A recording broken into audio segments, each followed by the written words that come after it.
കുറച്ചു നാൾ മുന്നേ ആധുനികക്ക് ഒരു ആക്സിഡന്റ് സംഭവിച്ച് അവളുടെ സബ് കോൺഷ്യസ് മൈൻഡില് മുൻ ജന്മങ്ങളൊക്കെ തെളിയാനായിട്ട് തുടങ്ങി. അവളുടെ മുൻ ജന്മത്തിൽ അവൾ ഒരാളെ പ്രണയിച്ചതിൽ അയാളും ആധുനികയും തമ്മിൽ മീറ്റ് ചെയ്യുന്നുണ്ട്. അവരുടെ മുൻ ജന്മത്തിലെ കഥകളൊക്കെ ആധുനിക പുരാതനക്ക് പറഞ്ഞു കൊടുക്കാണ്. കഥയുടെ ലാസ്റ്റ് ഭയങ്കര ഇമോഷണൽ ആയതുകൊണ്ട് തന്നെ പുരാതനക്കും ആ കഥകളെല്ലാം ഓർമ്മ വന്ന് അവിടെ നടന്ന സംഭവങ്ങളൊക്കെ പുരാതനെ അവളോട് പറയുന്നുണ്ട്. പക്ഷെ വീട്ടിലേക്ക് വന്ന് ഈ കഥ തന്റെ അച്ഛനോട് പറഞ്ഞപ്പോ പുരാതന നെട്ടിപ്പോവാണ്.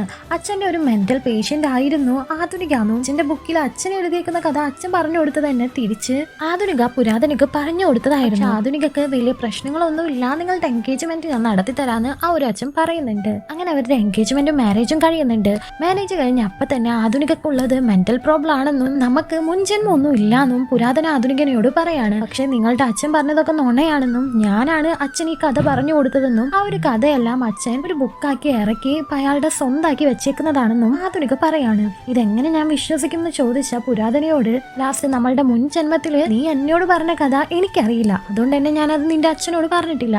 നിന്റെ അച്ഛൻ എഴുതിയ ബുക്കില് ആ ഒരു ലാസ്റ്റ് കഥ ഉണ്ടാവാൻ വഴിയില്ലാന്ന് ആധുനിക പറയാണ്. പുരാതന ചെന്ന് നോക്കുമ്പോ അവള് പറഞ്ഞ പോലെ തന്നെ ലാസ്റ്റത്തെ ആ ഒരു കഥ ആ ബുക്കിൽ ഉണ്ടായിരുന്നില്ല. പക്ഷെ അച്ഛനും അത് ന്യായീകരിക്കുന്നുണ്ട്. എന്റെ ഓഫീസിലുള്ള ഡ്രാഫ്റ്റില് ആ ഒരു പഴയ കഥ ഉണ്ടെന്ന് അച്ഛൻ പറയാണ്. അത് സത്യമാണോ എന്ന് അറിയാൻ വേണ്ടി പുരാതന ഓഫീസിലേക്ക് പോയി ആ ഡ്രാഫ്റ്റ് എടുത്ത് വായിച്ചു നോക്കുന്നുണ്ട്. അത് കണ്ട് അത് ഞെട്ടിപ്പോവാണ്. എന്താണ് ആ ഡ്രാഫ്റ്റിൽ ഉണ്ടായിരുന്നത്? ഇതിന്റെ ക്ലൈമാക്സ് അത്രയും സൂപ്പറാണ്. ഇതിന്റെ ഫുൾ മൂവി നിങ്ങൾക്ക് കാണണമെന്നുണ്ടെങ്കിൽ താഴെ കാണുന്ന പ്ലേ ബട്ടണിൽ ഒന്ന് ക്ലിക്ക് ചെയ്താൽ മതി.